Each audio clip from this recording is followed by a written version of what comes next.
muito boa noite a você, telespectador, a você, família, que inicia com a gente nessa noite de sexta-feira o programa O Mundo da Criança. É claro, eu sei que você já percebeu que eu estou sem o meu querido amigo Marcos Vinícius, mas eu convido você a ficar com a gente, porque nós temos um assunto muito importante, um assunto atual sobre o aspecto médico, sobre o aspecto de envolvimento das nossas crianças, aliás, até um assunto muito sério, e um assunto que nós temos uma convidada especial que veio de longe, lá do Ceará, para trazer informações aqui sobre o momento atual que foi vivido com o Zika vírus, que trouxe tanta influência negativa sobre a vida das nossas crianças. E nós vamos conhecer hoje a realidade que foi vivida e que está sendo vivido com essas crianças que foram vítimas do Zika vírus.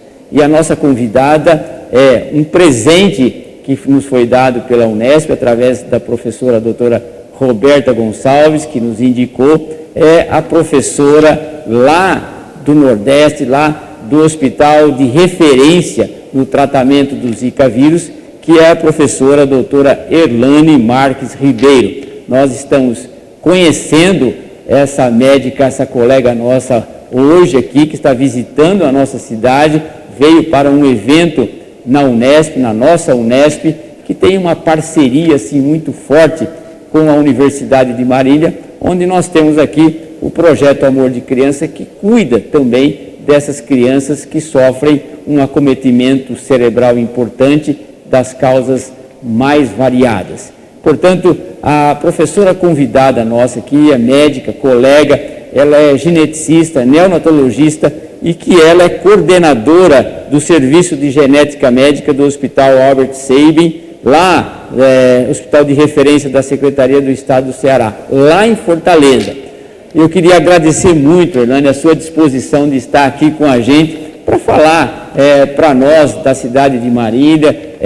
Este programa é da região, então nós temos assim muita curiosidade, porque houve muitas informações, a imprensa divulgou muito, e um pouquinho à distância a gente fica tendo a noção das grandes dificuldades que vocês tiveram lá no Nordeste como médicos, e é claro, as famílias vítimas desse vírus terrível que deu um trabalho danado para todos nós brasileiros, e a gente fica muito chateado quando isso acontece.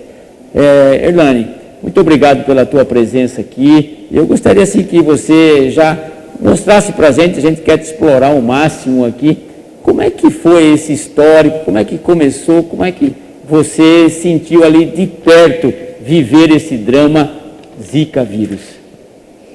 Bom, boa noite, eu agradeço também o convite e estou aqui em Marília pela primeira vez, a convite da doutora Célia Giachetti, que é uma grande amiga que participa com a gente no tratamento, nas avaliações dessas crianças que tiveram essa síndrome.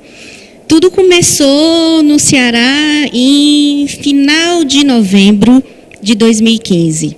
Mas em outubro de 2015 a gente tinha sido alertada pela colega Vanessa Vanderlin, que é neurologista de Recife, que lá em Recife estava tendo muito caso de microcefalia ao nascer. E que a gente se preparasse que ia acontecer também no Ceará, e as mães estavam reclamando que tinham tido Zika vírus. E a gente se preparou e ficou sempre se conversando, começaram os nossos primeiros casos, e como eu fazia neonatologia, trabalhando, fazendo sala de parto em maternidade de referência, começamos a ter os casos mais graves, que inclusive morreram na maternidade por apresentar o quadro mais importante da doença. Hoje a gente acompanha no ambulatório as crianças que não têm esse tipo de quadro, que são manifestações que há um congelamento das articulações, e essas crianças têm dificuldade de mexer os membros superiores e os membros inferiores. Então, os bracinhos e as perninhas são tudo durinho, tem convulsão logo muito no início, e há crianças, inclusive, que vão para o ventilador mecânico porque a gente desconfia até que tem hipoplasia pulmonar. Então, essas crianças nós não temos mais. E continuou o atendimento das crianças e quando foi feito todo a orientação do Ministério da Saúde, a gente precisava fazer o exame físico de toda criança que nascesse com microcefalia. Então, nosso hospital permitiu que essas crianças viessem por demanda espontânea e a gente atendia uma média de 50 crianças numa tarde, que terminava às 8 da noite, já não tinha mais funcionário, para que não ficasse para amanhã tirar a angústia dessas mães. Muitos desses casos eram negativos. Então, algumas crianças, quando elas nascem, a cabeça se amolda para passar pelo canal de parto, o parto normal, e depois de 2 dias, se você fizer a medida, já tem uma outra medida, que 1 centímetro pode ser importante para você dizer isso aqui não é microcefalia. E essa síndrome, na verdade, com toda a experiência que hoje a gente tem, ela não é só microcefalia, ela é uma síndrome neurológica, é um teratógeno, um vírus que tem uma predisposição por o tecido neurológico que está em formação. Então, só uma microcefalia isolada é muito pouco para você dizer que é a síndrome. Então, a gente observa as crianças que choram muito, são muito irritadas, a parte do sistema nervoso é alterado já ao nascer. Parece muito com a paralisia cerebral, mas já num caso mais adiantado.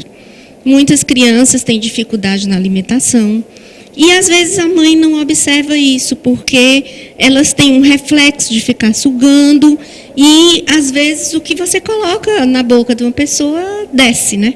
Então, independente de ter o reflexo de sucção e deglutição, algumas crianças acabaram tendo pneumonia, mas foram tratadas, algumas morreram, muito poucas, do ambulatório, mas há crianças hoje com gastrostomia, com tracostomia, que são os quadros mais graves.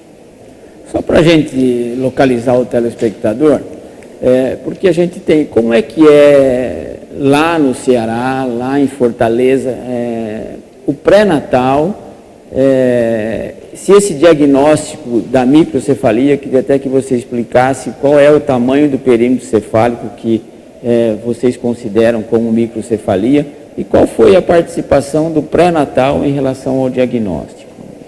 Bom, essas crianças que eu falei que têm esse congelamento da articulação, a gente chama de artrogripose. Essa doença já existia por outras causas, mas o que a gente não tinha era a microcefalia junto com a artrogripose. Então, o que aconteceu?